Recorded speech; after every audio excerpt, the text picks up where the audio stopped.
Good evening, and if you're just tuning in, you are listening live to the Angel Rock on United Public Radio Network, also known as UFO Paranormal Radio Network. I'm your host, Lorilei Potvin, and you are listening to the Angel Rock. If you'd like to watch the show, please make sure to migrate over to our UFO Paranormal Radio YouTube channel, as well as we are broadcasting our Folk Gods and Extraterrestrials channel this evening as well. The other place where I can see your comments and you can be part of the show is if you go over to the Facebook page, UFO Paranormal Radio, and all you have to do, I think you have to follow and like, and then you'll be able to see the stream live over there as well. If you're on my Facebook page, or you are on my YouTube channel, I will not see the comments, unfortunately, and I'd love to have you join in. Since it's just little old me this evening, happy Labor Day long weekend to everybody in North America who is celebrating. For those of you over in Europe and probably Asia, all the other places where you're listening, that's what you may call a bank holiday. It's sort of the last long weekend of the summer over here in Canada. If you've never been to the show before, to the Angel Rock, welcome. Also to all of you who are returning, welcome as well. On my show, I cover all aspects of the esoteric, the supernatural.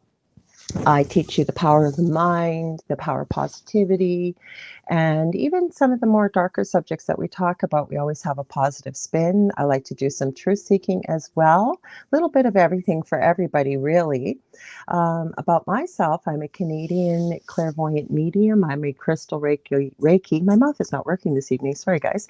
Crystal Reiki energy healer, Akashic Records practitioner, spiritual teacher, and mentor. And I'm also a registered nurse. I should mention to you that we are broadcasting out of New Orleans, Louisiana, live on the UFO Paranormal Radio Network, like I said, or UPRN. Huge shout out to Joe Montaldo, who owns the network. He is also the one that provides this beautiful space out of his home for all of us to broadcast to you live across the world. It is something for everybody on UFO Paranormal Radio Network, or otherwise known as United Public Radio Network. Please be sure to share and like and subscribe on our YouTube channels, please. We're trying to build our audience on this platform, and we'd love to have you share our content because, like I said, there's something for everybody. So this evening I was thinking, what am I going to talk about? The last time I was live was on my own. I forgot to add too, the guests that I have on, whether what they're doing extracurricularly or professionally, they are making a positive change for humanity.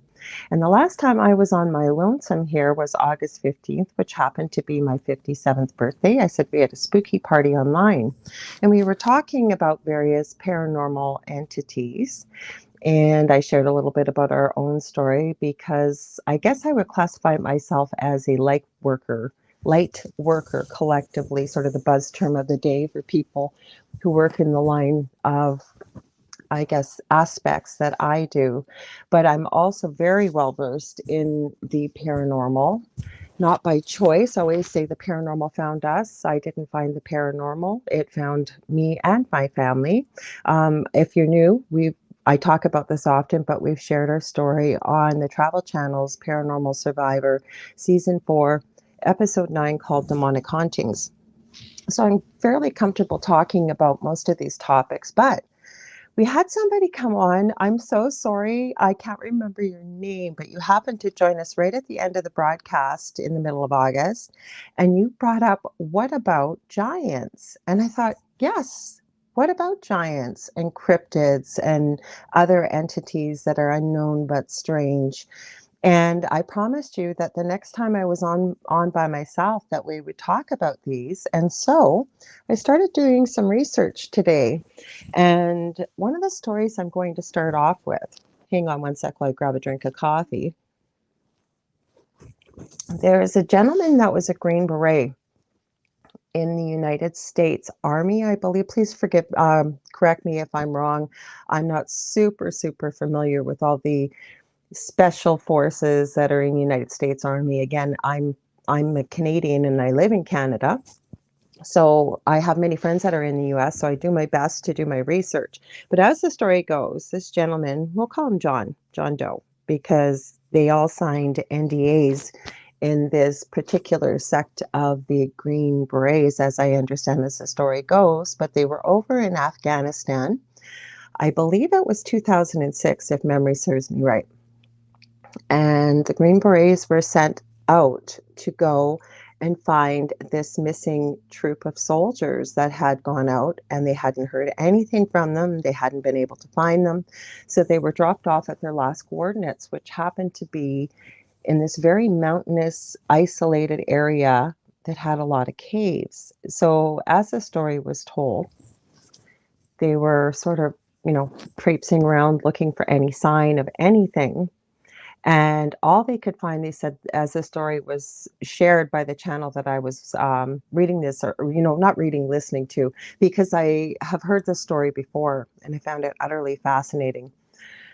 But I believe the way he told the story was there was so much brush and forest, except for a few well-worn paths. And there happened to be a lot of wild goat in the area. So they had assumed it was a wild goat path. So because it was the path of least, hi, John, welcome. Nice to have you here. Um, as they were looking through the brush and thinking, geez, how are we going to get through this? And they found the well-worn path. They figured path of least resistance, right? So they started walking up this assumed goat trail, and they started to see a lot of bones and old carcasses of animals. As they advanced, they started seeing pieces of clothing ripped up that were definitely uniforms of United States military. As they went further, they found pieces of weapons smashed, broken, you name it. They kept going and they got sort of to the mouth of this very, very, very large cave. And they said, as the story went, you sort of advanced in and then it dropped down. And one of the soldiers, I guess, took a look down and couldn't even tell how far down it was. So they decided to back up and sort of create a perimeter, if you will. As they were doing this, all of a sudden, this massive, massive, massive spear came out of nowhere and actually impaled one of their soldiers. They called him Kenny. And then they were so shocked because they didn't see where the spear came from except from the cave. They didn't see who had thrown it. It was so large, they knew it couldn't have been a regular human because I believe it was like 12 feet in length. So just as they were trying to get their wits about them, they claim there was this massive human-looking giant that appeared at the mouth of the cave, screaming and yelling, and nothing humanly intelligible was coming out of its mouth. And it was described that it had this long, red flowing beard, long red flowing hair, 6 fingers and 6 toes on each of, hands and feet. And it was covered in animal skins. So they pulled out their weapons and took this giant out. I guess he must have fallen forward. And like I said, this happened so quickly the way it was described, but they realized that the giant had fallen dead.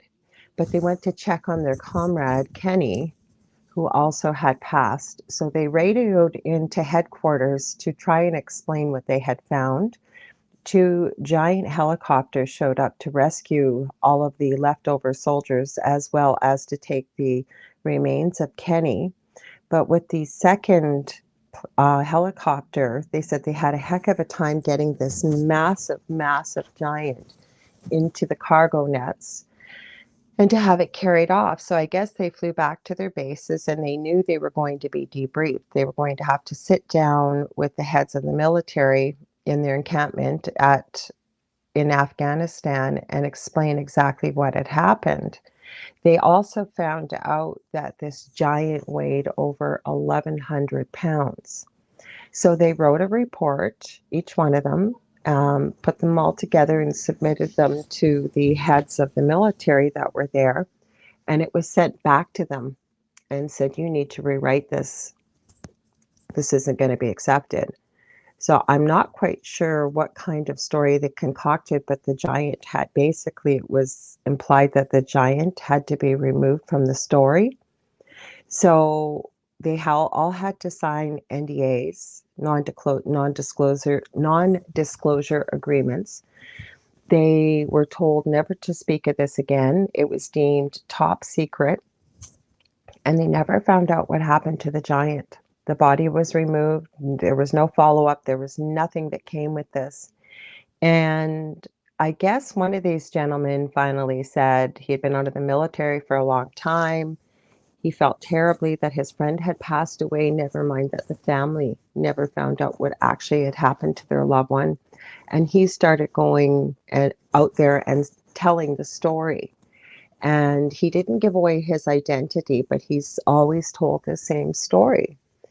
So my point of all this, of sharing this, with doing my research, a lot of the giants or people's personal accounts, they seem to have red hair and red beards, which is really intriguing, first of all.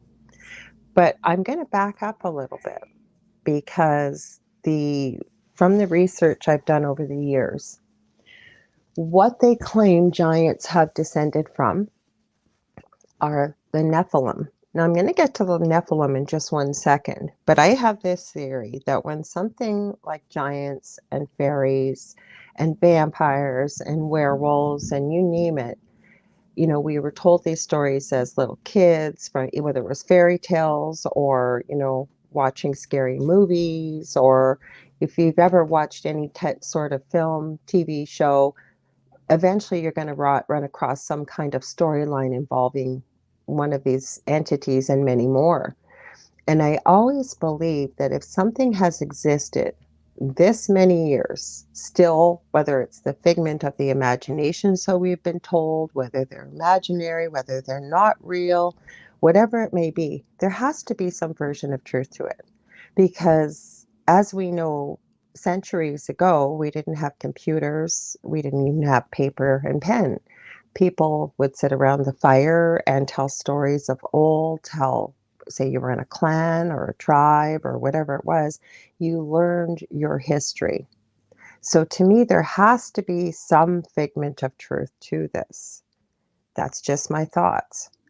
Now, going back to Nephilim, what we hear, depending on what legend and lore and possibly religion you follow, it has been said that there were fallen angels, and the fallen angels came to earth and procreated with the daughters of men, meaning the women. And what happened and what resulted because of this were supposedly the Nephilim, half human, half fallen angel. I'm not really sure if they really did descend from there. We've got people like L.A. Marzulli, who's done extensive research and documentaries on the Nephilim. He's found quite a bit of, I can't say that they're Nephilim, but he's found quite a bit of things like massive, massive skeletal remains. Just depends what you hear and from whom. I was watching... It was a really great documentary. I don't know if my phone will let me use it. I've got a couple of phones here. I should warn you guys too. My phone has been acting up insanely. It's an Apple device, the spinning wheel of death, as I call it. And then it'll look like I'm here. I'll be frozen. You'll hear me, and then it'll go black. If that happens, hang in there. I've got my computer right here. I will log on or whatever it will be until my phone resets. It usually only takes a few seconds. But just so you know, if I disappear, that's what's happened. I'm going to see in my history on YouTube for you guys to find the name of this documentary because it was very interesting. It was basically something to the effect of fallen angels and the Nephilim. And it was a conference in the UK, and I believe it was called Nephilim Anthropology in the UK in 2021. And really interesting information. I was writing notes furiously on this because just like angels and many other entities that we hear about. In every religion and culture, there's some sort of form of an angel. Whether it's extraterrestrial, we don't know, but there's always stories of the sky beings, the light beings. The same thing exists with the giants from my research today. Yeah, it's called The Forgotten Legacy of the Nephilim, Hollow Earth, and Missing Holy Relics. Excellent documentary. It's an hour and hang on, move out of the way there. An hour and 43 minutes, 8 seconds. I'm about halfway through. Excellent, excellent. But the reason why I wanted to talk about this, never mind that my partner Dell, who has his own show on the network on Thursday nights called The Delicious Recipe, not a cooking show. It's at 7 p.m. Eastern Standard Time. He talks about many of these things, never mind that he's always watching documentaries. So we've watched so many of them. Now, my adopted daughter, as I call her, she's not really, we haven't gone through an adoption, but I call her that. And she's one of my moderators in my group, lives over in Sardinia, Italy. Dell and I were watching a documentary a few years back, and there's these giant tombs over in Sardinia, and they have been dug up. They're massive, massive, massive skeletal remains. The femur or thigh bones have been found. Some of them have been found to be 4 to 6 feet, if not larger in length. They've even found teeth. I remember in the documentary, this one dentist had been asked to remove one of the molars from this. This skull had to be, God, it was huge. It looked like it was something from a horror movie set. It was actual bone, and he removed the tooth at the molar. It showed in comparison a little adult molar was about this big. I know for those of you listening, I'd say about 1 centimeter, and then the giant molars were about 10 times the size. Every time these bones have been unearthed, and even the teeth that the dentist extracted, authorities from, I'm just going to say it, the government show up and they confiscate these remains and they're never to be seen again. Now, I did ask my adopted daughter in Sardinia if she was aware of all this. And she goes, well, I've never given it a lot of thought. She said, but now that you say it, she said, yeah, there's these giant, giant, giant tombs that have been rumored, but nobody's allowed to dig there anymore. Nobody's allowed to unearth it. But it seems no matter where you go in the world, um, there seems to be some history and some documentation of giants. I know that this documentary that I mentioned on YouTube, there was this woman speaking, and she was doing kind of a slideshow presentation. You don't get to see her, but she actually showed a map of North America, South America, and the Caribbean. And there were documented either giant sightings or remains that seemed to be found. And I was astounded the amount. And she said, this is just what we're aware of. Never mind, things that haven't been reported or what people have seen. Practically everywhere, and it seemed right up in the eastern part of the US, there was massive amounts of sightings and findings. Then they were sort of scattered throughout, same as down in Florida area, Texas area, all on the southeastern side of the US. There was quite a bit. It seemed to be around water or, the ocean. And then they were sort of scattered throughout. And it went up into Canada, where I'm from. I did check out where I live, which is Thunder Bay. Thunder Bay is one of the biggest cities on the Great Lakes in Lake Superior, but it's not a large city. But if you're coming from the west going through the east in Canada to the east in Canada, you got to come through my city. Same going from the east to the west. Or if you're in Canada and you want to stay in Canada, but you want to go to southern Ontario, you have to come through Thunder Bay. We're about 6 hours north of Minneapolis, Minnesota. And I was very surprised to see there was nothing documented. Does that mean that it doesn't exist? No, because anybody that's been to our city, especially if you're involved with the paranormal, even if you don't want to be involved with the paranormal, like what originally happened with my family, there are strange, crazy, crazy things that have happened in this city. We have a massive amount of paranormal activity. I get sent things all the time. I remember not this summer, last summer, somebody that was an acquaintance sent me pictures of, it looked like something had been burnt into the bottom of a fridge. And so I asked them, what is this? And their neighbor could smell burning in their little apartment. They were in an apartment building. This gentleman was in his mid to late 70s, so it wasn't like he was looking for sensationalism or fame, or wouldn't be apt to make a story up like this. Anyways, he was smelling burning, and he was looking all over his apartment like, where is this burning smell coming from? I can smell it. I guess he opened up his fridge and his dozen eggs were on fire. I kid you not. And they burnt, especially where the eggs were. Like, you could see the outline of the carton, but where the eggs that were on fire were burnt, they burnt right down into the plastic in the fridge. Needless to say, this man was beyond terrified, horrified, and said, in all my 70 something years, I've never seen anything like this. You know, there was nothing wrong electrically with the fridge. That was checked out. Never been able to find out why this happened. It's just the person that did contact me on this older gentleman's behalf said that they've had all kinds of things going on in this particular apartment building. She said she had seen her and a fellow neighbor were sitting at the kitchen table.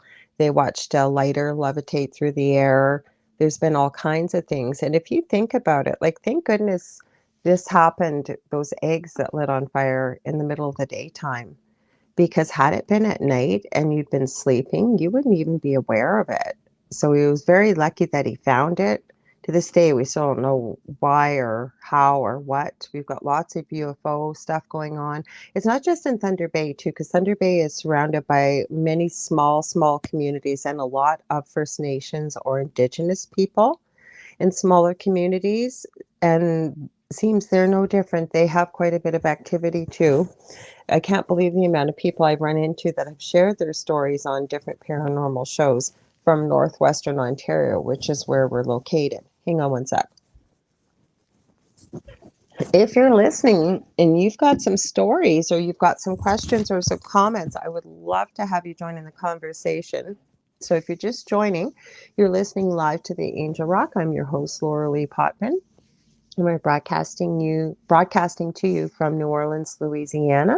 I'm in Canada. That's the beauty of the internet.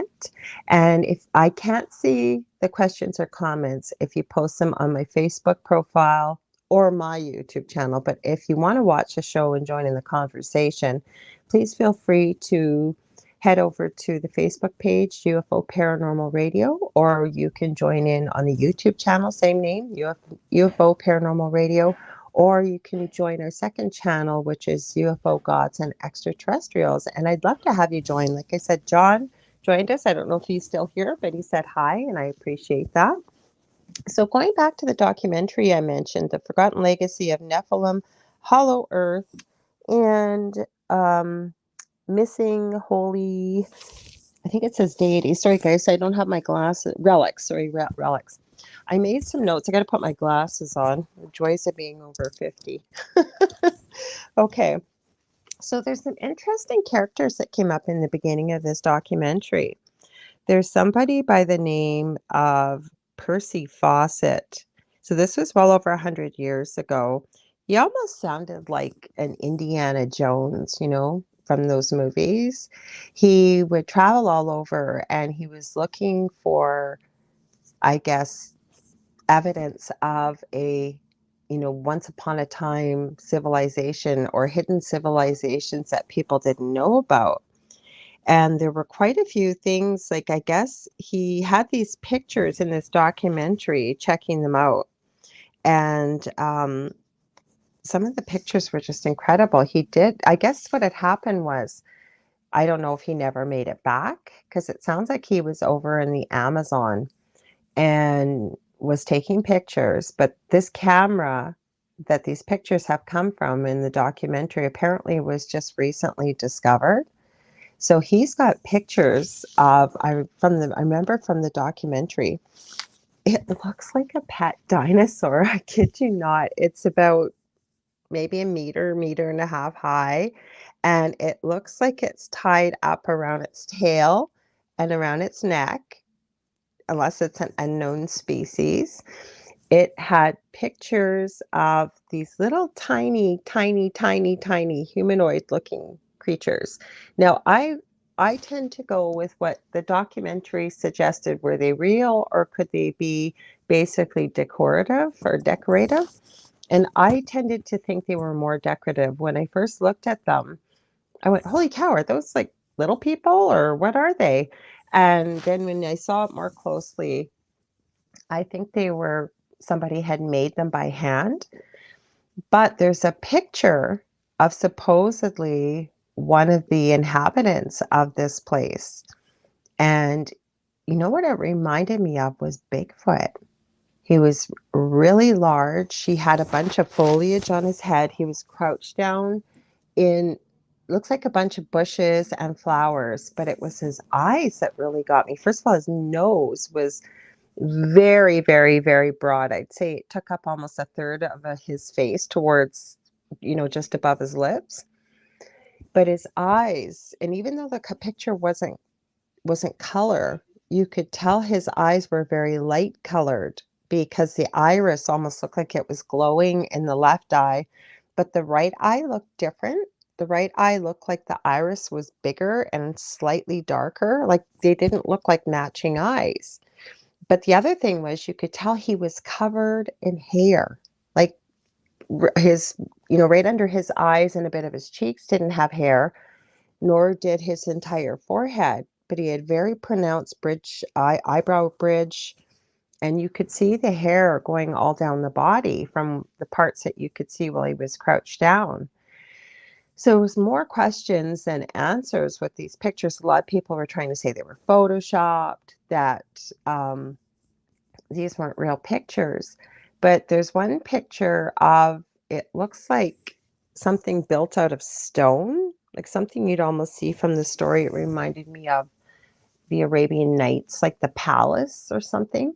But then there were other pictures taken farther back, and it made me think of the movie, The War of the World, or Wars. I think it's War of the Worlds. And those creatures that were kind of misshapen and had a large type of body and then long, thin legs. That's what it looked like. Like it looked like he had almost been to a different world, because that's kind of how it started out with some of this.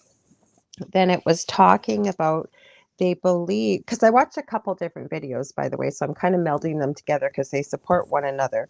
There was another that I watched. I'm going to see if it came up here. I know it did in my history. Give me one sec, guys. I'll grab my computer, because there was another one. This is where I got some of this information. Then there was others from the one that I mentioned. Hang on one second. Let me see my whole history. That will help, because it didn't update it here. It updated some of it, but not all of it. Okay, yeah. This one was called, where I talked about this individual, and you'll see in the thumbnail what I'm talking about. It looks like he was almost bald on top, the individual, and his skull was elongated slightly and narrower at the top than what a human being's skull would be. And it was called, This Explorer's Old Camera Was Just Found That Shows a Lost Civilization. Now, the story also I'll tell you about that I started with the story of the giant that killed one of the U.S. military Green Berets. This was off the channel called Mr. Ballen or Mr. Balin. It's Ballen. It says Special Forces attacked by the unidentified creature. And I know there's a video as well with L.A. Marzulli actually interviewing the Green Beret. He completely blurred him out. He changed his voice. But I believe this guy, I really do, because I know when I've researched giants over the years, I have seen that a lot of people seem to have the same type of either experience or sighting. And then going back to the documentary that I was talking about, that was the one. Hang on. I gotta find the name again for you guys. Nephilim and Giants, Hollow Earth, and Missing Holy Relics. This is the one that I was talking about with the UK. It said Nephilim Archaeology UK 2021.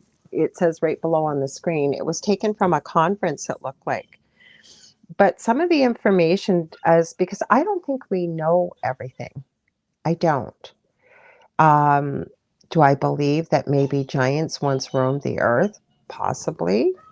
I mean, you get into things like Sodom and Gomorrah and things that were going on there. The Nephilim. I mean, there had to have been something. If they weren't giants, were they extraterrestrials? Were they, I don't know how else, anomalies? But we're finding these skeletons all over the world. And some of them are between 8 and 12 feet high. But I have seen some skeletons that are like, if they were actually standing, they'd have to be about 30 feet high. And can you imagine? I can't even imagine if these creatures were roaming the earth. Some of my research showed that there's more than 100 tribes uncontacted by human beings, untouched by human beings, not even discovered by human beings. They're proposing in Peru alone. Now, the beautiful thing that I have to say that I really appreciate, and I think we actually, for once, as a civilization, have learned from our mistakes, is that, especially in the Amazon, it appears, and the Peruvian areas and things like that, that it's been deemed by those in charge of these areas in the Amazon that we do not, as human beings, go in search of these tribes that have never ever been discovered. They know they exist, or if one is come upon, I guess there's been people that have observed them from very far away, because the common cold could kill a tribe like this. And I know it's happened in the past. So there was quite a few different tribes in there. They were talking also about some of the legend and lore in these areas. They said there's places in the Amazon that it's so thick that the sun doesn't even go through any of the leaves or the trees. But some of the creatures that are in there, like there was legend and lore about a snake, and there was a report from years ago that one of the snakes, I believe, was about 67 feet in length. Can you imagine? God, we think great white sharks are large. That would make it look like a miniature next to something like that. Then they also got into some of the relics that have been found. I'm going to go through my notes quickly here. Yeah, they were talking at I think, no, again, this gentleman had an accent, so please forgive me if I don't pronounce it properly, but I believe he was calling it the Karen Jonas tribe. Actually eat people. This is one of the tribes that have been found, and they were observed from afar so as not to disturb them in any way, not to introduce disease, but they were using primitive tools, apparently, bows and arrows. They were cannibalism, eating their own. So my whole point in mentioning these things is there's a lot of things that we're not aware of on this earth, especially when it comes to the ocean. So getting back to the Nephilim, it's called the Nephilim Anthropology Conference, UK 2021.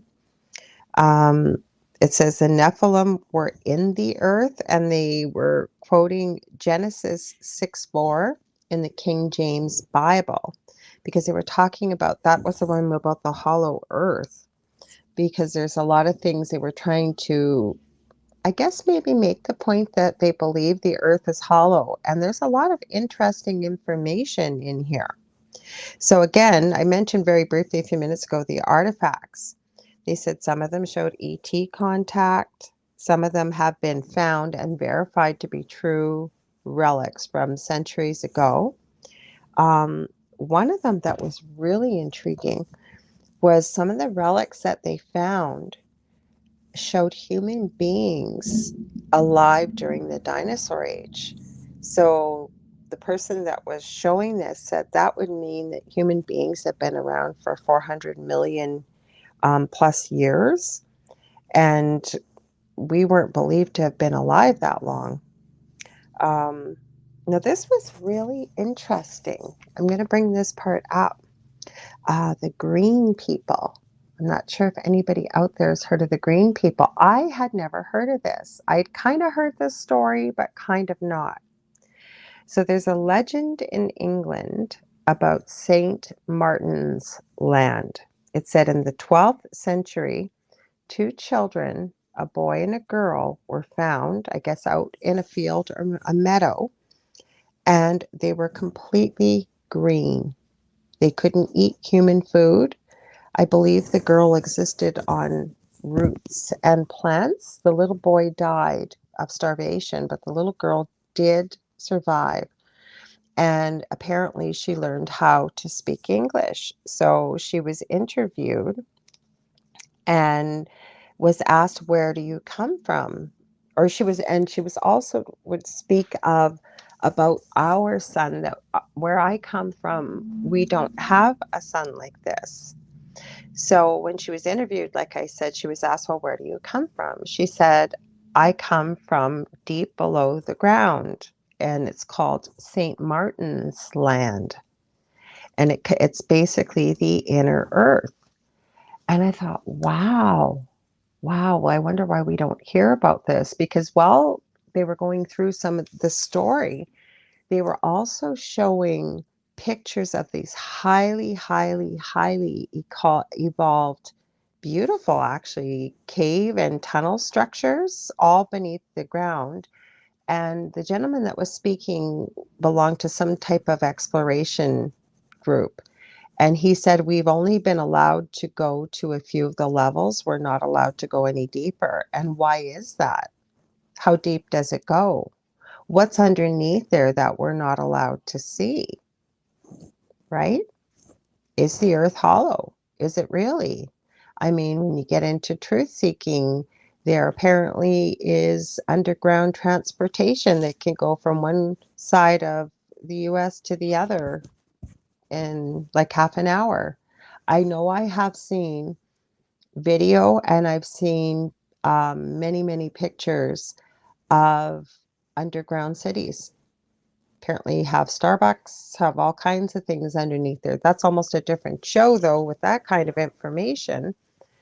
But are they one and the same? Just maybe a different part of the world with these underground caves and tunnels, because these tunnels and caves were beautiful, beautifully arched and cleaned out, and they did not look primitive or dirty in any way. They were well lit. They looked actually very modern. Back to the little girl, um, this gentleman started putting out the theory. She was completely green. And she said she came from St. Martin's Land. She did indeed say it was deep below the surface of the earth.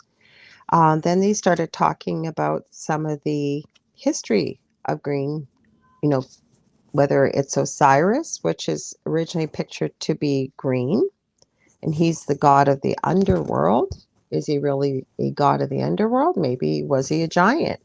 Who knows? Then they talked about the Green Knight. Sorry, I'm reading my notes as I'm going through here. There was quite a bit of information about this gentleman. Apparently, again, it seemed to be quite a few centuries ago, this Green Knight, but apparently he was all green. But he was above the surface, but talked about coming from deep below the surface. Um, then they talked about Aragatha, or Journey to the Center of the Earth. And that was what they were talking about with Jules Verne. And sort of saying, is some of the stuff that he was talking about real versus fiction, the story that he wrote. There was another one, a book that was called The Coming Race, and eventually Mein Kampf, written by the Nazis, was based on this. Talked about the real power of the coming race. And again, it was rumored apparently that the Nazis had actually been able to go down beneath the surface of the earth to the Middle Earth. And again, I wrote the Kingdom of Aragotha. So they keep talking about this famed kingdom. I guess not that it's famous, but those that have looked into Middle Earth are the ones that have been talking about things like Aragotha. But you even think about Tolkien and the Lord of the Rings. When you look at the maps and the kingdoms, and again, this is supposed to be based on the fiction, on fiction. Some people believe it's based on the Bible. And we have giants, dragons, mythical creatures and beasts in the Lord of the Rings, right? But they do have a place called Middle Earth. That's something I just thought of as I'm talking about this. So what they're saying, the kingdom of Aragotha, and this was this gentleman's words, not mine, when the evil, satanic, and these are his words, not mine, elite, are eventually eliminated. It says the inner earth, wealth, and knowledge will become the rest of civilization. Because depending on what camp that it's not really a camp, but where you tend to take your knowledge from, I know within the spirituality section of the planet, there's a certain subsect that talks about that we're going through what we've been through for the last couple of years because we are ascending. We're ascending, we're changing. Once we raise our vibration, that we will basically be going to a different part. I don't know if it's of the world. Some people say planet. Some people say that it's 2 planets. But is it really? Maybe it's actually Middle Earth going underground. I don't know. That's what it reminded me of as I was watching this. And then it says the other thing with part of the legend and lore, the Aragothians appear in 2029, and they will appear from the inner earth. Now, those of you that have been labeled, myself included, conspiracy theorists, I tend to prefer the term truth seeking. And this narrator also brought this up. Why is this such a special time coming up in the future? 2029, 2030. Got a lot of stuff that's supposed to be happening in that year. I guess we'll have to wait and see, but there's got to be something special about it. Now, I've heard many, many, many theories about this, including even that they're trying to resurrect the giants. That, we could talk about a WAR that they talk about between good and evil. Like I said, it just depends where your belief system lies. Is there a spiritual war going on? Is there actually a WW3 coming? Are we in the midst of it? I guess it just depends how you think and how you look at things. And it says what they believe, depending on who you speak to, that giants are an elder race that can live up to 800 years. Now, again, depending on where you do your research with history, we as human beings used to be able to live much longer than our, what do they say, our general, I guess, average lifespan, depending on whether you're female or male, and what country you live on, is around anywhere from 78 to 83 years of age. But that would be a youngster back many centuries ago, before we were living in times that we're living in right now. And, there wasn't pollution, there wasn't chemicals, there wasn't the things that we encounter in our everyday day of life here now. There's certainly something to look at. And then they got into the Dalai Lama, who claims that he is the leader of Shangri-La, that this is a place that absolutely exists. Again, goes by many different names. The Middle Earth, he claims it's the Middle Earth, and that you need the proper karmic connection to be able to access it. meaning you have to have a high enough vibration, very little karma, and you're supposed to be able to access it. But then they were talking about that they believe that the Nazis have been able to access Middle Earth. So many mysteries out there. Every time we talk about these mysterious topics, I always find that there's more questions for myself than answers, because a lot of these things are theories or things that people have discovered through their own research, but can we prove it? No. Then it got into Admiral Richard Byrd. For any of you that know a bit about history, he's an important person. Was in the military. He's been to Antarctica, where I believe his life ended there. But he's also been to the Arctic. Excuse me while I grab a drink again. Some of the things I found interesting with his trip to the Arctic. He said he was traveling along, and I believe it was a plane that he was in. So it should be the land of ice and snow, right, on the way to the North Pole. He said at first, after a couple hours into the journey, his navigational dials and tools in the plane started to malfunction and act very strangely. They were still able to continue on course. Shortly after that, he started to see green valleys. Then he claims he saw a mammoth. Now I'm going to back up a bit, because with Jules Verne and his adventures and what he wrote about, he reported seeing a mammoth.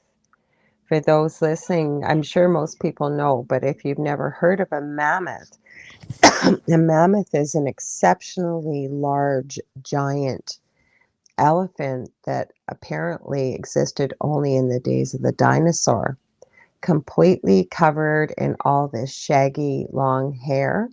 If you've ever watched Sesame Street, once upon a time ago, they used to have a puppet named the Snuffleupagus that always reminded me of what a mammoth might look like. Very, very heavy, but very, very, very large, much larger than a Snuffleupagus. He said, then he started seeing ships with the Nazi swastika all over the place. So, again, were the Nazis shown how to access inner Earth?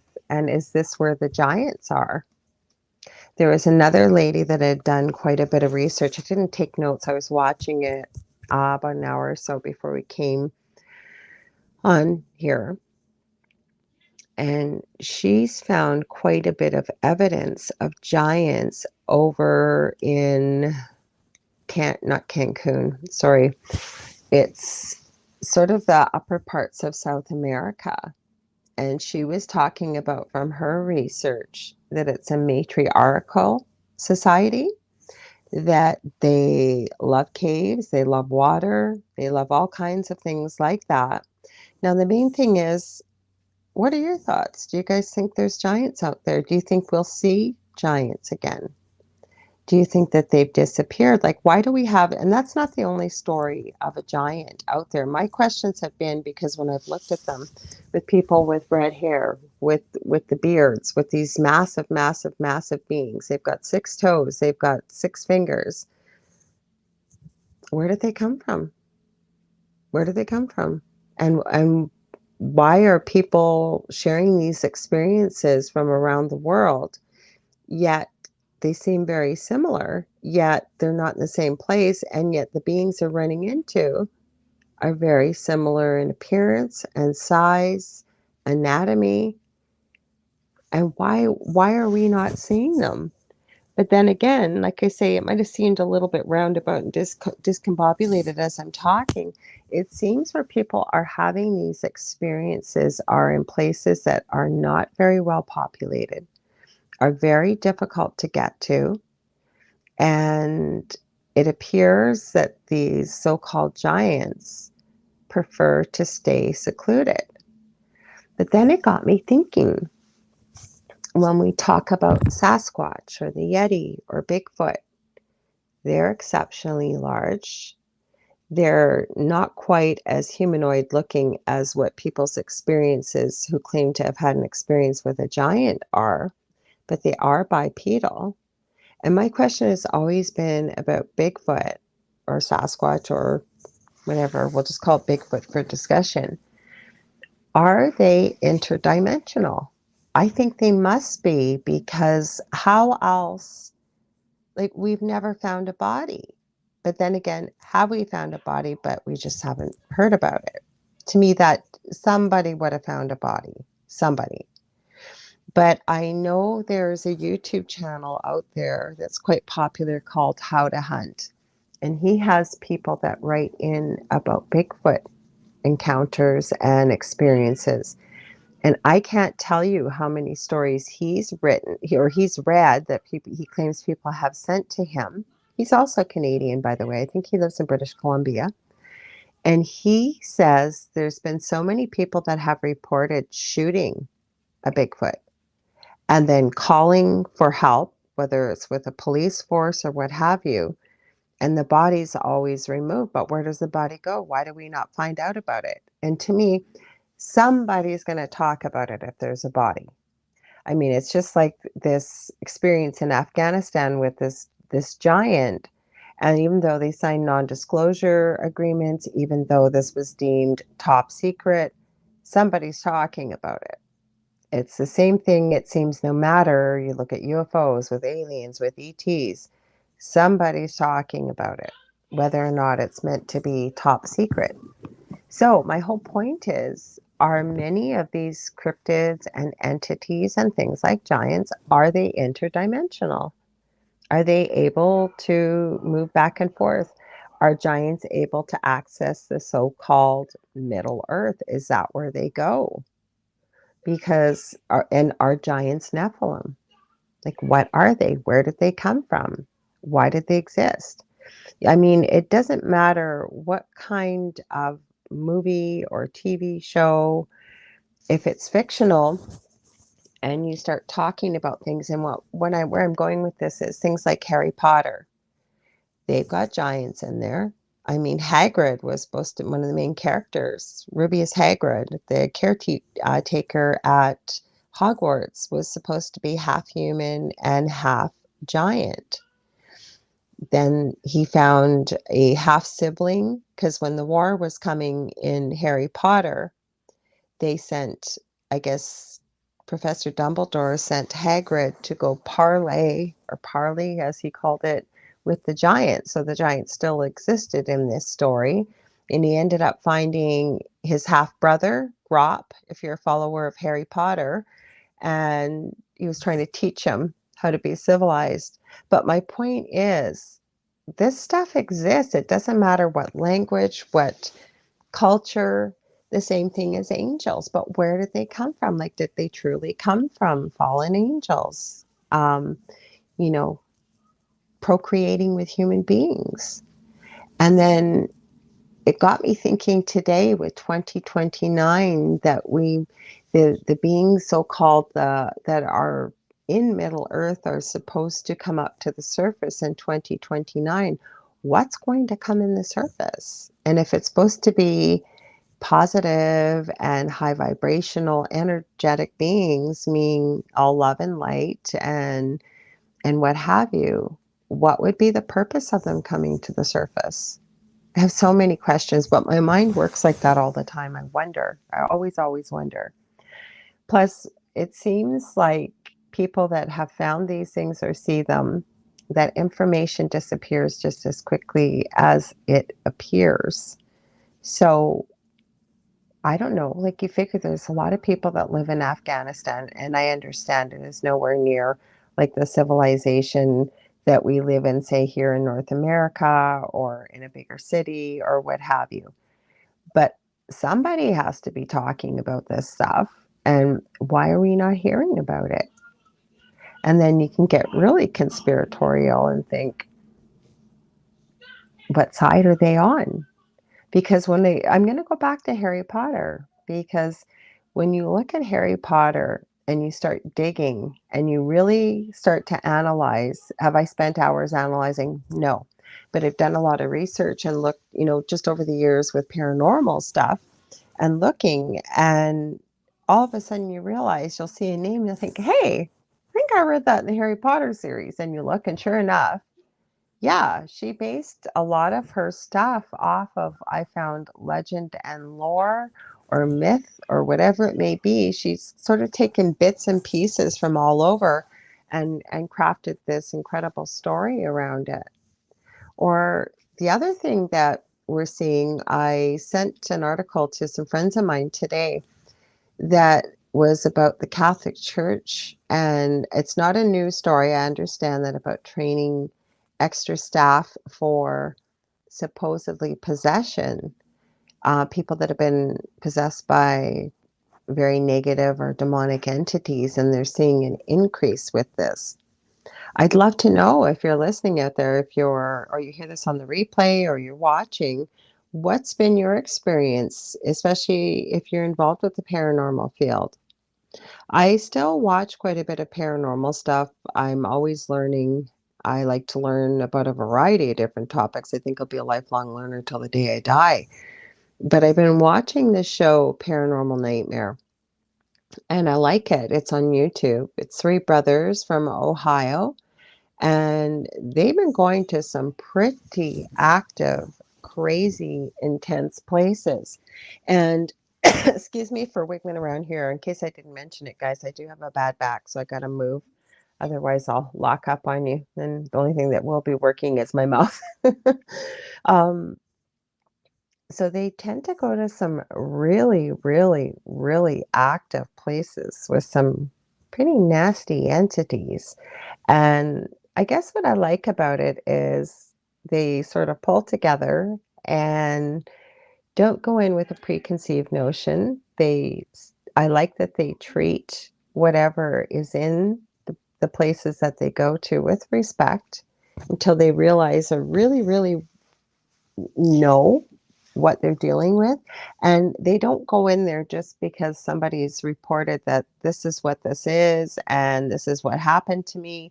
They actually seem to go in there with an open mind, and then they do a house clearing or a building clearing, and they don't always do it. It's just if they've been asked to do that. Say a family's in a home and they're not able to leave and they're trying to exist with whatever's there, and then they always include some follow-up. But what made me feel like it was a bit more realistic is the fact that they're not always successful, which I think to me indicates that there's something a little bit more realistic to it than, somebody that says they do that type of thing. They're clearing all the entities out of the house or a building or a space or whatever it may be, and they're 100% successful.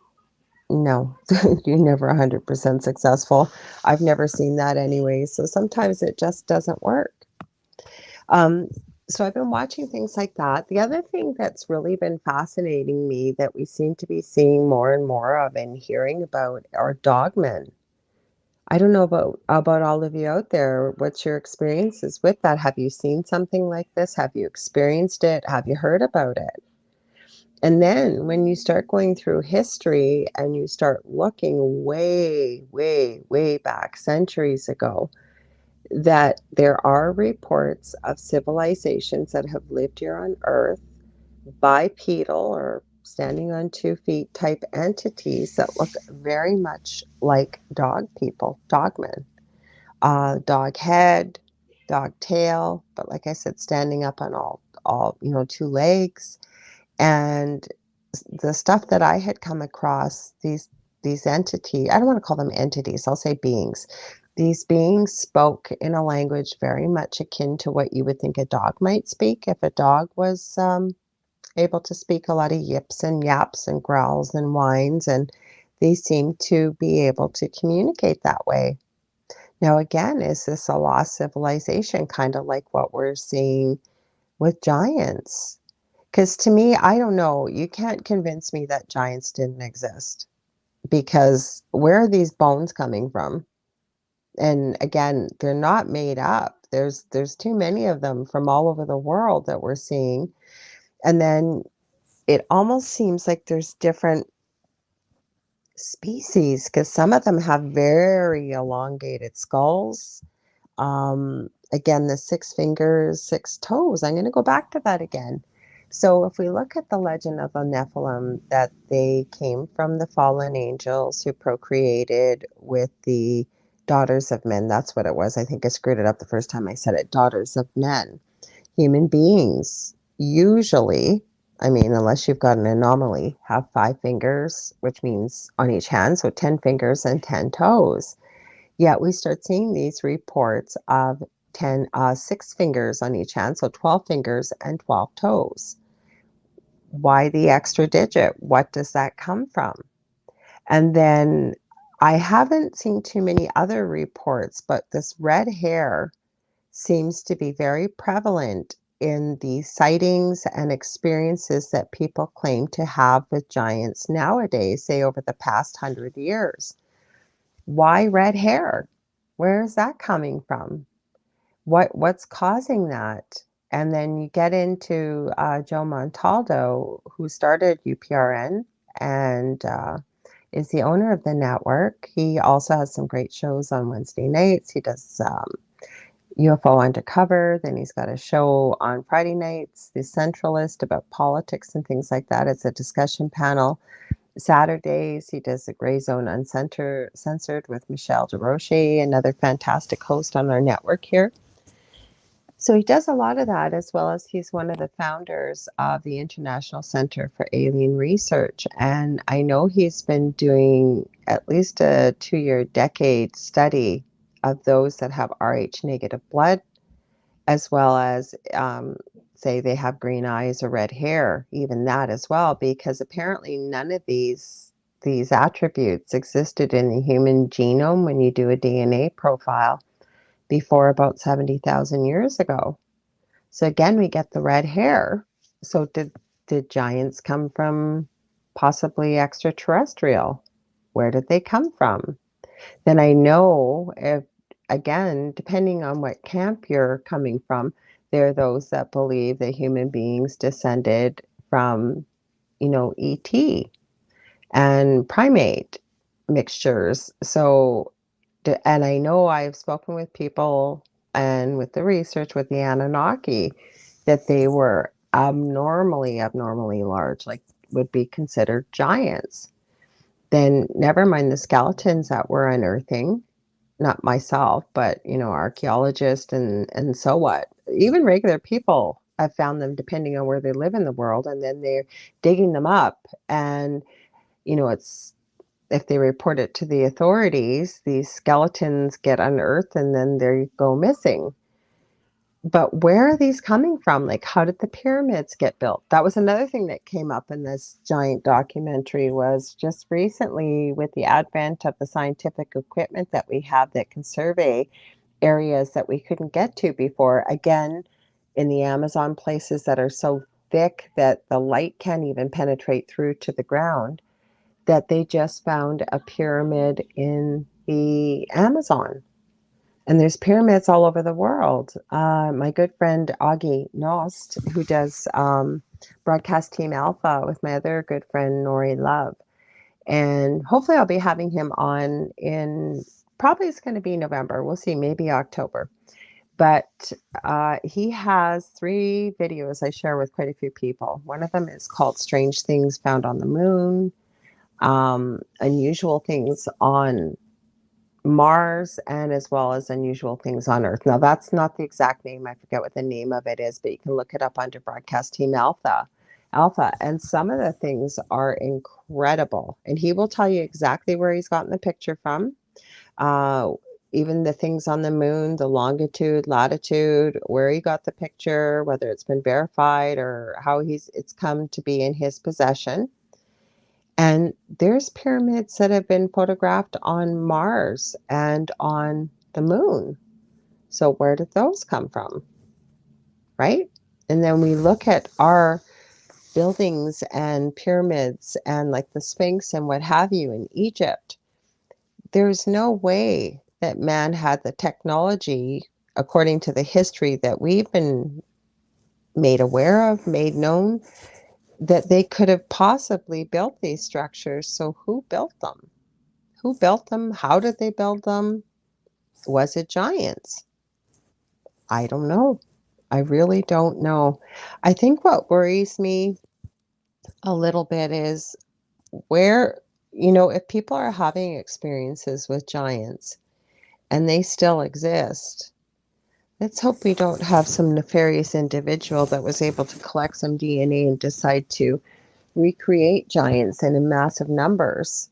Because I don't know if you guys have ever seen this video. No, I know it was meant to be humorous, but it literally scared the bejesus out of me. I'm sorry, but it did. There is a clip of a scientist, I believe, probably in China, wearing a white lab coat. And she is holding this baby dinosaur. As far as I can tell, it is not AI, the way it is moving and the way it's huge, like compared to her, but it's supposed to be a baby. And somebody captioned it and said, "Don't you think this is cute?" This was on TikTok. And then it cuts to a clip of an African American gentleman that says, it's not radio friendly what he says, so I'll sort of censor it. He says, "Biatch, is that a dinosaur you're holding?" Because I was like, where did this come from? Like, how did they get a dinosaur? Like, oh my Lord. Hang on here. People are sending me messages on Messenger. I don't usually pay attention to it, but sometimes I do. Sorry, I'm taking a look here because sometimes people send me pictures. Oh, thank you, Jody. Yeah, I wondered when I saw your name. Hey, Jody, thanks so much for the comments. Jody's over in Australia. Jody, why don't you come over and join the discussion? I'm sitting here talking to myself. Usually I know there's people watching, and we usually have people in the chat here. I've got nobody in the chat. And the reason why I didn't book anybody tonight, guys and girls, is because it's a long weekend here in North America. It's called Labor Day.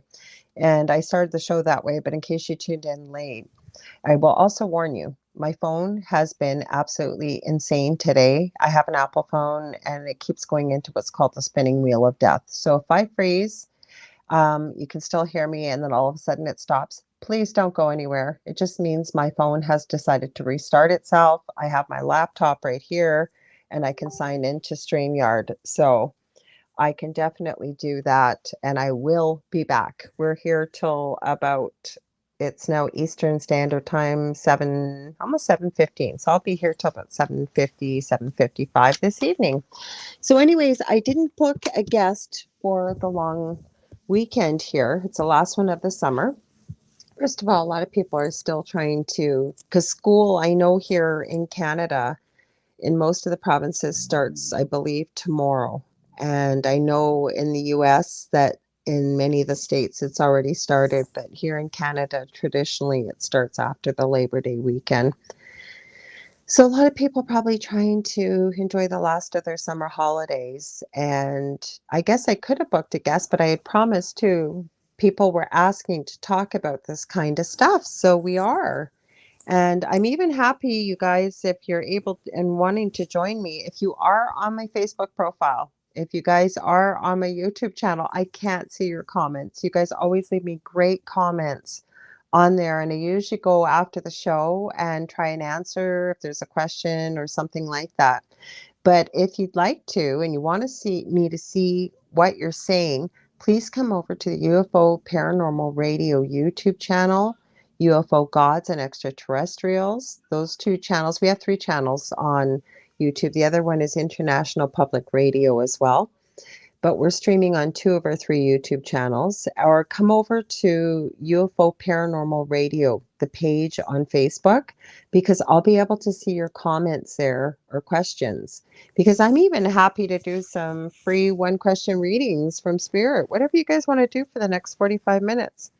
You want to chit chat? You want to talk about the strange, the unusual? Heck, I could talk about that all night long because if there's something strange going on, something weird, it will find me. I kid you not. I have had so many strange, crazy, weird things going on. For example, um, Dal, my partner, as I've told you, and I'll give his show a plug again on Thursday nights. It's the Delicious Recipe, 7 p.m. Eastern Standard Time for an hour, and it's not a cooking show. I'm going to give our friend Tom Riley over in Ireland a huge shout out too, because we have recently, last week, we started our series that we're doing on the Da Vinci Code with Tom. So probably every 2 to 4 weeks, we're going to pop in a show, and Dell joins me on my show with Tom because my show is 2 hours. And then we have a quick show usually on Dell's because his show is an hour. But we're going to be getting into the symbology, the legend, the lore, what we know to be true, what we don't have answers to. We're going down the whole rabbit hole with this. We're going to do quite a few shows on this because symbols and symbology, that's an important thing to be aware of, folks. And a lot of us aren't aware of all the symbols and symbology that's around us because it's become part of the norm with pop culture. And even if you're not a follower of pop culture, everywhere you look, everywhere you see something is usually based on a symbol. For example, I was talking about the swastika and Admiral Byrd, Richard Byrd, when he was going to the North Pole, and the strange things that he was seeing, like green grass. He was seeing versus instruments in the plane started to act strange, and then he started to see Nazi vehicles with swastikas.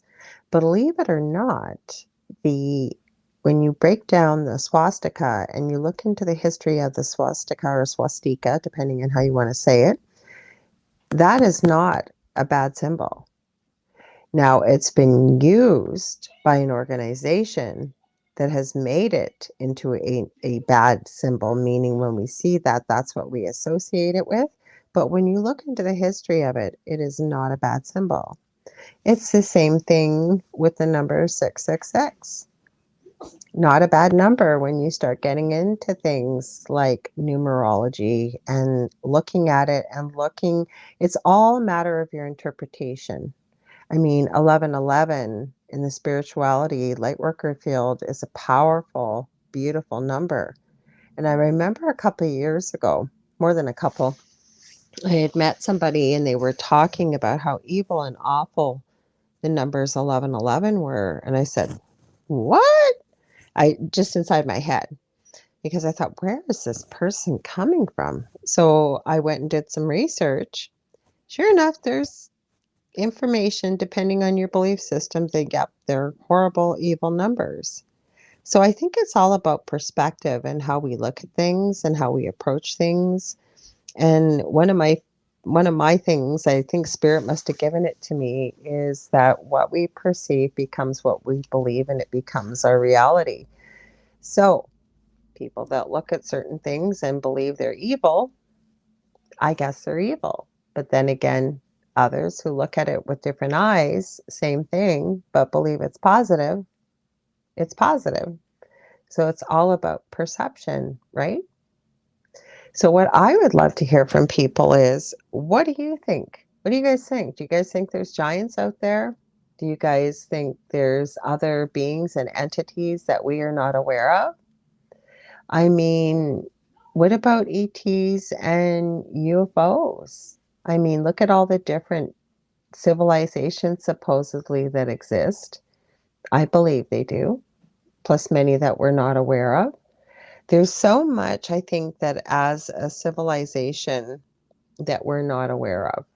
And I think the thing that worries and upsets me the most is, it only takes a generation or two for history to change from what it really is or was to any version that the storyteller that chooses to write the story that the majority of the world follows or looks at. You get a completely different version. And then when you can't learn from history about the mistakes that we made as a civilization globally, We're destined to recreate the same mistakes over and over and over again. So, when it talks about cryptids, paranormal entities, things like that, where did they go? Where did these bones come from? When did they exist? What happened to them? Why are we not seeing them now? Did they just choose to leave? Was there a war? Like, what was going on? Like, why are we not seeing them like supposedly you'll see in fairy tales and different stories, or you look back at people that have historical accounts or what have you? Where did they go? And are they still here? Because to me, that was pretty bone chilling to hear that account from that one soldier from the Green Berets that shared that story. And again, I was looking for some of the stuff I had saved up. I had a million things to get done today, but I was looking through some of the stuff. There are other people that have put out accounts of this, or like I was sharing a little bit. I don't want to get too much into history because it can get a little dry, but it's so important. Again, especially if you're going to, we'll go back to the Da Vinci Code series I was just mentioning a few minutes ago, for example. The Da Vinci Code, yeah, the history can be a little dry because that's a book, but it was based on actual factual information. But you need the history to be able to build on the rest of the story. And if you don't start with a solid foundation, if you will, you can't build a solid building on top of a shaky or cracked or leaning foundation, right? So you kind of got to put the good, wait for the good, and learn from the history that's laid out, if you will. So let's talk about some other cryptids. What other kind of cryptids do we have? I don't know about you, but there's been some crazy individual things that have been coming out. There's a name for these things. If you're out there listening and you're in the chat, whether it's on the replay, I'll probably look it up right after the show because they've been named. But there is these, I don't even know if you could call them cryptids. Maybe they're paranormal entities, but all of a sudden it seemed they're popping up all over and they're different sizes and they've been caught on like doorbell cams and things like that, or security cameras or animal cams. These, I think they're called, I want to say the California Nightwalker. I don't know what they're called, but they look like these triangles, almost legs walking, but with no upper torso or head. It's just legs walking. Like, that's crazy. Or the other thing that seems to keep showing up with frequency is these beings that they're huge. They're not giant, but they are much larger than human beings. They have no body hair, no hair anywhere, and they seem to exist in dark, hidden places too, like under bridges or caves or out in the wilderness. And some people call them the rake. But are they the rake? Are they extraterrestrial? Like, what are these things? Like, I know I have seen video, especially from South America. There was one, and the head even really looked elongated. And this farmer kept hearing this banging on the tin roof of his it wasn't a shed, like more of a barn. And he had his camera, and you look, and this thing is climbing up on top of the roof and jumping far distances. It's like, what is that? Where the heck did it come from? Then I know there's a video that's gone quite viral of these two guys that were out exploring in the woods at nighttime, and they kept hearing this weird noise coming from this tunnel underneath this bridge out in the wilderness. And they went and looked, and this thing, same thing, looked like almost this massive thing, looks sort of humanoid, but no hair anywhere, and it's screeching at them and advancing on them. They were okay, I guess, because they reported about it afterwards, but they had no idea what this thing was. Like, where do these things come from? Like, have they always been here? Are they getting in somewhere? Like, is there too many portals open that they're coming from. And then to me, now other people I've talked to that work quite extensively in the paranormal say that they seem to be seeing less in the way of, say, demonic possession and things like that. But I don't know.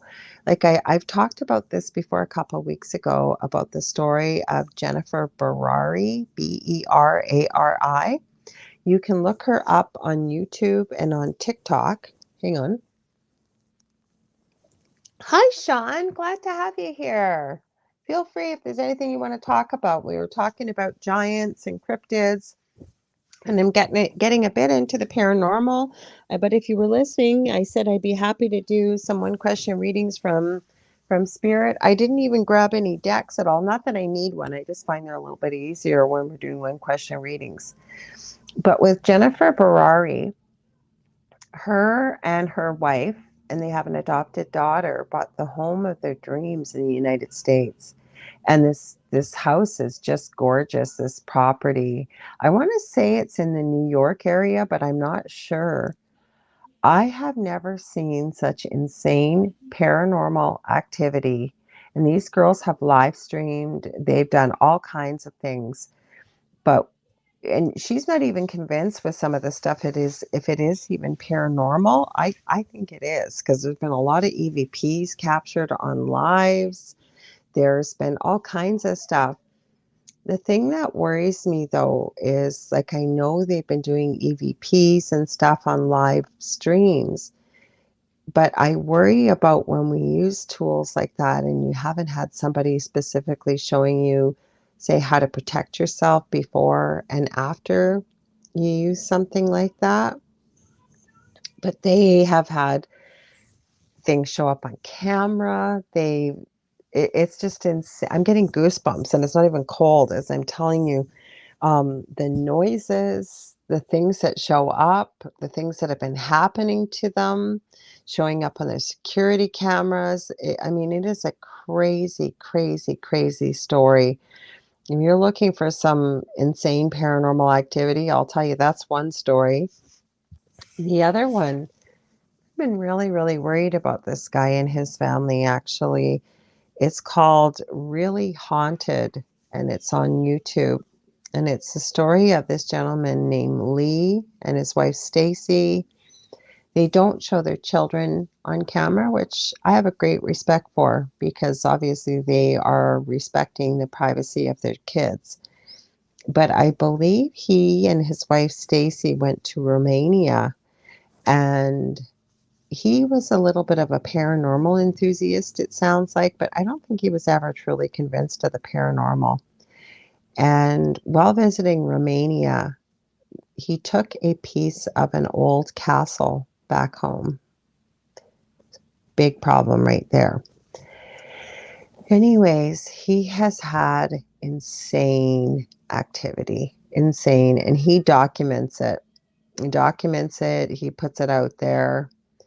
Again, sometimes I've almost wondered, like, maybe this isn't real, but I don't know how he would fake some of this stuff, because this thing talks to them through their Alexa, and it claims to be Vlad the Impaler, and it claims that Stacy, Lee's wife, is this entity's wife, and he wants his wife back.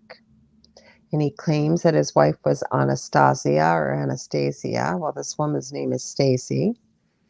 And this Lee has tried everything. And I have seen him thrown down a ladder while he's been up in the attic, because the roof, like, there's a sliding piece of wood that'll go with the attics in the ceiling, and it kept being thrown almost down through the hole into the attic. So one night he went up there and he got thrown, but his wife's been pulled out of bed, because he's got cameras all over the house. Been pulled out of bed by the ankles, sound asleep. There's been all kinds of things happening with this guy, but I think what really worries me for him is, while he's sleeping, is he started sleepwalking. He started talking, Sorry, I'm checking who's sending me a message here. Double checking, guys, because some people have been sending me messages on Messenger just in case there's somebody has a question or something. Because like I said, I feel silly. I'm sitting here talking to myself for 2 hours. That's why I said, Sean, if you got any questions or comments, you're more than welcome to join in, or you want me to talk about something. Anyways, back to Lee. Oh, it seems as of recent, he is. Sorry, Debbie, I see you sent me a message. I don't know if you're watching, but I can't listen. It's a voice message. I'll have to listen after. Um, sorry, Lee has been talking to this while he's been sleeping. And if you think about this, guys, the time when you're vulnerable, when it's paranormal, is when you're sleeping and you've got something negative in your home. That's when it's going to take advantage, right? Because that's when you have the least amount of defenses. Can you still protect yourself when you're sleeping? There are things you can do, yes. Um, but he sounds like he's speaking to this entity while he's sleepwalking. And apparently, I don't think he ever sleptwalked before. So my heart goes out to him, I'll tell you. It really, really does. I've actually contacted him and asked him, I'd love to talk to him if he'd be open to having a conversation on the podcast, or, if there's some way to be able to help him or connect him with people that may be able to help, but he hasn't responded back. Now, I remember he had asked when this entity was communicating through Alexa, when it seemed to have first began, about the entity claiming that Lee's wife, Stacy, was his wife and he wanted his wife back. And this entity keeps saying through Amazon Alexa, you killed her. You killed my wife. But Lee seems, for whatever reason, to believe that this entity is lying. But the whole point is, and a good learning experience, folks, if you're going to start doing paranormal investigating, please always educate yourself or work with a team that is experienced and can teach you how to protect your energy, how to use certain devices, whatever it may be. Because when I get people contacting me for help, and I do, and I appreciate that they reach out, so this is with no judgment. But over the years, I have had, it usually seems it's younger individuals, late teens, early 20s, that have watched a lot of these paranormal shows, will go to places that are very famously haunted and shown on these shows. And then they take something from that place thinking it's very innocuous. Maybe it's a brick from the building or a board or they're not stealing, say, artifacts or anything like that. But then they get home and all heck breaks loose in their home. And then they're like, oh my gosh, what do I do? Like, what's going on? Why is this happening? And all I can say is that everything is energy when you go to a scientific basis. We are energy. We're made up of atoms and all kinds of things, right? And everything on this planet is made up of that, including after we pass, we lose our meat suit, if you want to call it, our bodies, or whatever you want to call it. But we live forever, and I truly believe that. I believe that our souls live forever. Right now, in this lifetime, every one of us is here for a reason with a purpose, and that we're just here to learn. I think that coming to Earth is one of the most difficult places to come. I believe we've had thousands of past lives, every one of them, to help learn and help our knowledge grow as well as our soul. And I think that Earth, many times it's been described as a school. And I believe it is a school because I believe this is one of the most difficult places in the way that we come in with spiritual amnesia, meaning we don't remember any of the lessons that we've learned in previous lives. We don't remember who we really are, where we've come from, what we are capable of. We come in with these dense, heavy, fragile bodies, and it's not an easy place to come, but it's where we get the most opportunity for soul growth and evolution. Then depending on whether you subscribe to the karma belief that for everything that you do, especially if it's, say, not positive or high vibrational, we create karma. So there's people, I don't know how I feel about that, but that apparently we keep coming back to to even out, if you will, the karma that we've created from our lifetimes. Again, I don't know if that's true. I don't have all the answers. I wish I did. I always say I don't think any of us will until we transition back homes ourselves. I call it home. I've had, I believe, a near-death experience as a toddler. I know I have studied near-death experiences professionally as well as personally for 40 years. And I believe that's where we all go back. I do. I believe we're all part of each other. I believe we're stronger together when we unite, put our differences aside. And like I said at the beginning of the show, I talked about that they're saying by 2029, let me see what I call the Agarthians will appear in 2029 from Middle Earth. Now, is that true? I don't know. I guess time shall tell. I'm still thinking again, and as I'm rambling here, about what the purpose is of all these cryptids and entities and what have you. Now, I do know on Earth that we live in an existence where there's always an opposite to something. So there's hot, there's cold, there's good, there's bad, there's happy, there's sad. Is there a reason why, with the good and the evil, that we have things like angels and I was going to say fairies, but fairies, as I know them, can be good and evil. But there's always something, there's an antithesis to it. Is that why we have things like this? Like, why are they here? Like, why do we have Bigfoot? Why is Bigfoot here? Or the Yeti, or people call it Sasquatch. Why are there things like poltergeists, demonic entities, yet there's angels? There's all kinds of positive beings like that. I got a good question that just popped into my mind. If you're watching this on the replay or you're able to type an answer, I'd love to hear your thoughts on this. So, if on Earth here, we always have an opposite to something, what about, hey, Zach, I'm so glad you're here. Oh, I'm so sorry that you had a bad weekend. Oh, big hugs to you, my friend, brother, and big hugs to Jamie as well. I was just thinking about you tonight, so I'm really happy to see you here. I have an interesting question, actually, Zach. Maybe you'll have a thought on this.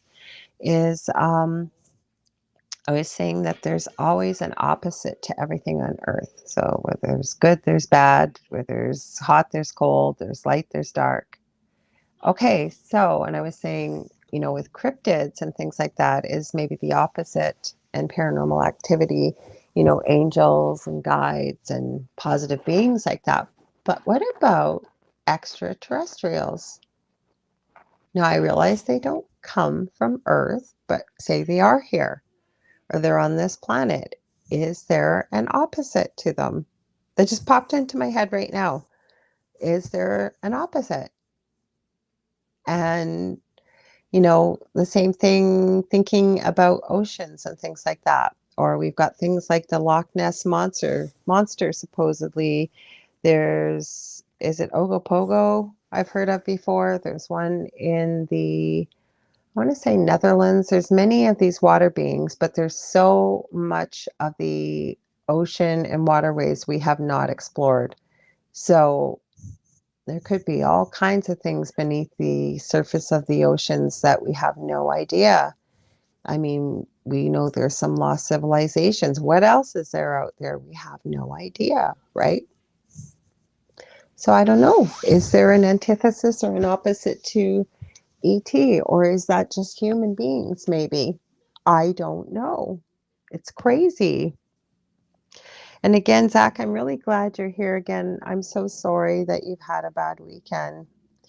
It seems like people have been having a very difficult time. And when I say this, I don't say it to scare anybody, but it's almost like it's been the calm before the storm. And I understand if you're over in Australia that you're just heading into spring, if you're on the lower half or, across the equator. But for the rest of us, we're just sort of coming out of summer and heading into fall. And I guess time will tell, but I really, really hope that we can sort of stay status quo and start having some more positivity and things happening, because where we live in Canada, we have quite the interesting, and I'll say this loosely, leadership. So we still have a lot of the issues that have been happening for the last couple of years up here in Canada. And I was watching, her name is Gina. She's on YouTube. She does a lot of UFO and ET and very unusual things going on in the world that she takes a look at. And she certainly posted an interesting video today. I don't follow her, but if a notification comes up and I'm on YouTube and I'm just looking for something to watch, I may check out her video. And I did today, and she went to the bank and there was no money. And it wasn't like the, we call it Interac, getting it out of the bank machine. But there was some strange computer notice that there was no money. So I'd love to hear where you are. Have you seen that lately? Like, what's going on? I didn't panic about it. It's just one person, and it very well could have just been some kind of glitch or something. So another thing I'm going to mention before we get off of here, I've been noticing a lot of people have been doing shows on glitches in the Matrix on YouTube. Is there anybody out there that's noticed anything strange that you would call a glitch in the Matrix? Lorilei on YouTube and TikTok does that quite a bit. And she has found some intriguing videos. And I've also seen them like on channels like Nuke's Top 5. I will tell you, he hasn't been posting like he normally does once a week. He must have something going on in his life. He said his posting schedule's all over the place. He had a new video out, and I can honestly say I have never done this before. I really hate jump scares, though. I really, really do. And he had the top 10 videos, top 10 ghosts that'll make you scream out of fears. I forget what it was called, but I will tell you, I was sitting outside in my backyard watching this, and I think it was the first video. I screamed. Like, I literally screamed out loud, and then I felt like such an idiot. I'm sure my neighbors are listening, and I've screamed. It was awful. It was absolutely awful. So, where was I going with this? In Nuke's Top 5, and what was the other one I was talking about? It'll come back to me as I'm talking. So, Zach says, hang on. This universe is so vast that we haven't even touched the surface on the human race. I agree, Zach. I absolutely agree. And like I said, let's just hope things remain as status quo, or better, and that we keep moving forward. I'll remember what I was going to say, guys. Kind of hard. We've been talking for 2 hours straight here, and we're getting a few. As this is what happens. This is what happened a couple of weeks ago. People started to pop in towards the end of the show, and then we were almost off the air here. Feel free, Zach. I said you might not have been here when I said it. I'm happy to do some one question readings from Spirit if you like as well, or any guidance that you might need. I didn't bring any decks in here, but I don't need them. Just I like to use them when I do one question readings, because it's just something more to be able to see that I didn't pull it out of anywhere. You know what I mean? Like when I'm shuffling a deck and cut the cards and then pull one and it matches what Spirit's telling you. So I'm happy to do that. But I try to remember what I said to you guys. It was Nuke's Top 5, and there was another video I was watching, another channel. Strange. Oh, that's what it was. Glitches in the Matrix. I knew I would remember. And okay, so I'm going to share one that was really weird. Two of them. There is one, I think it was on Lorilein's video. Could have been on Nuke's Top 5. Have any issues with your bank? Not yet anyway. I'm glad to hear that, and I hope you don't, or anybody else. This video, the person noticed that, and they had their camera working. As they had the book, the Berenstain, as we knew them, Berenstain Bears, I believe it was. This was not a trick of the camera either. They were taking the book and, walking around the house, had the camera on it, and they noticed this, that when they walked in one particular room, the letters in the book would change, like on the cover. Like I think it was the Berenstain Bears is how we used to know it as, and now it is only shown as the Berenstain Bears. This guy showed it back and forth. It must have been Nuke's top five because he's kind of a skeptic, and I think he showed by looking at the video and analyzing it that didn't appear to be any Photoshop or any video trickery used in this video. It was mind-blowing. Like, what was so special about stepping through the doorway of this room that it changed the letters on the book? And he did it about 6 times. He said, I've tried this for over an hour and this keeps happening. Like, what is going on? And then there was another one of a lady that has a church from across the street from her. And she had the video going. I think she was taking a video of herself. It was sort of like twilight, just before the light had really gotten dark. And she noticed as she moved around, her face was changing and becoming see-through. And so that's why she made the video. And she showed it going back and forth. Again, this was on Nuke's top five. And that's why I do like him, because he will debunk videos. Like, if he shows it, and he never tells you what to think. But there was no trickery used with this. Like, why was this happening? That's what this woman was saying. Every time I rotate in front of the church, like, she was kind of like moving past it back and forth and had the camera on her face would change, so it kind of like wasn't her, and it would become see-through. Like, what the heck? Like, was it an ghostly apparition you were picking up? Was it your, I don't know, something in the matrix that you were accessing in that moment, a glitch? I will tell you guys, so living in my previous home, I was taking pictures when I was talking to a friend, and we were trying to figure out, like, how is this, just sort of debunking and going through, like, how is this entity and these entities getting in my previous home? And I realized with research and stuff, this many years ago, that I had a fairy door.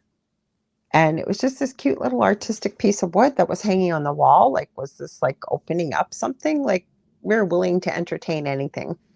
So I remember taking a picture of the fairy door, and it was close to my face, and I had the camera, and I snapped 3 pictures in successive time, like within a second of each. The first one is my face, fairy door, everything. You can see my tattoo, you can see everything, right? Second one, same thing. Third one, everything's the same except it is not my face. I kid you not. The eyebrows are completely different. The nose is completely different. The top of the lip and the lip, it's not me. I don't know whose face it is, but it's not mine. It's got the same hair, same everything, just the face, completely different. And there was literally a second between each picture because I just went snap, snap, snap. So I don't know. Does it happen? I don't know if you guys ever experienced glitches in the Matrix, because that's crazy. Like, again, how does that happen with the Berenstain Bears? And I think this was a whole video. I think Lorilei has put out a new one. I just haven't watched it yet because she's a real fan of TikTok. So she picks up things. Even I know with certain video channels I watch that do the paranormal, including Nuke's Top 5, will include a lot of things on TikTok. And the reason why they will, they're things that are caught in the background that people weren't obviously trying to take a video of, because there's so many people that do these like weird dances and lip syncing and whatever else. There are these types of videos. I know there's one in particular, this teenage girl's dancing around the room and singing and blah blah blah, and she's live, right? And of course it's recorded, and somebody goes, who's the guy in the background in your kitchen? She goes, there's nobody home but me. Sure enough, you can see in the background, blurry, somebody, it looks like a guy, probably about 5'10", probably about 170 pounds. He's kind of turned this way, so you see a little bit of his face. He's wearing a hoodie. Nobody was there. Another guy video gaming. He had a whole bunch of stuff happen on his stream. And then there's another guy, it wasn't in English, and he doesn't believe in the paranormal. And he was starting a TikTok channel, or he was doing a live. Again, these are live things that are happening, so they can verify that no, it wasn't pre-recorded. Again, there's a lot of things you can do with technology. But I'll tell you, these people that realize, this guy in particular didn't believe in the paranormal, you got to be a pretty good actor with the reaction this guy was having, I'll tell you. Crazy, insane. So certainly interesting place when you see the people that do things like glitches in the matrix type videos. They'll get a lot from there. You guys, I hate to do this to you. I only have about 15% battery here. We only got a few minutes left anyways, but I will be back next week. Same time, same space. I believe next week, I know it was supposed to be in August, but we had to do a quick reschedule. Rain Dappelmeyer is supposed to be on. She's a good friend of mine. She's an intuitive. She lives in sort of more out west in Canada. She's been on the show probably about a year or so ago. And she since has started working with publishers and all kinds of things. We're going to be talking about a variety of things. I believe she's on next week. We had a really great guest on last Monday. Carmen Turner-Schott. And she's an astrologist as well as a social worker, but we got into a bit about symbology and a whole bunch of stuff. The people that were here in the audience live, if you give her your birth date and the year you were born, I know she was giving people free, really interesting, informative readings astrologically. So she's coming back on at the end of September. October, we're going to be getting into preparing for Halloween. So we're going to be doing some paranormal type shows. So you guys, there's somebody you want to see. Maybe there's somebody you know that's been looking to come on and has some great paranormal information or work that they're doing. Let me know. Get a hold of me. You can get a hold of me on facebook.com/The Angel Rock. Also, maybe you want to book a psychic or mediumship reading, maybe a healing session. Crystal Reiki balances your chakras. Usually when somebody comes to see me about something, it almost always invariably shows up in the chakra associated with the area of life that they're coming to see me for, whether it might be some healing work or romance, maybe life purpose, could be anything. Usually shows up. So we end up balancing it with Reiki symbols and all kinds of stuff. It's really effective healing practice. So maybe you got like I said, a guest idea, show idea. Please feel free. The best place to get a hold of me is on Facebook Messenger. If you just look up my name, Lorilei Potvin, you can find me on there. Also, I've got two groups on Facebook, Paranormal University for all things paranormal. And the same thing, if you guys have some stories of the strange or unusual you want to share, please let me know, because every night that I don't do this every week, but every now and then I do sort of just a freestyle type show like we're doing tonight. And I love to share people's stories. I will definitely maintain your anonymity should you wish that. Confidentiality is very important to me no matter what I do. So whether it's readings, whether I'm sharing a story, especially on air, I will always maintain people's confidentiality unless I have their permission. So reach out, let me know. I'd love to talk to you. Otherwise, you guys have a wonderful morning, afternoon, or evening, wherever you may be.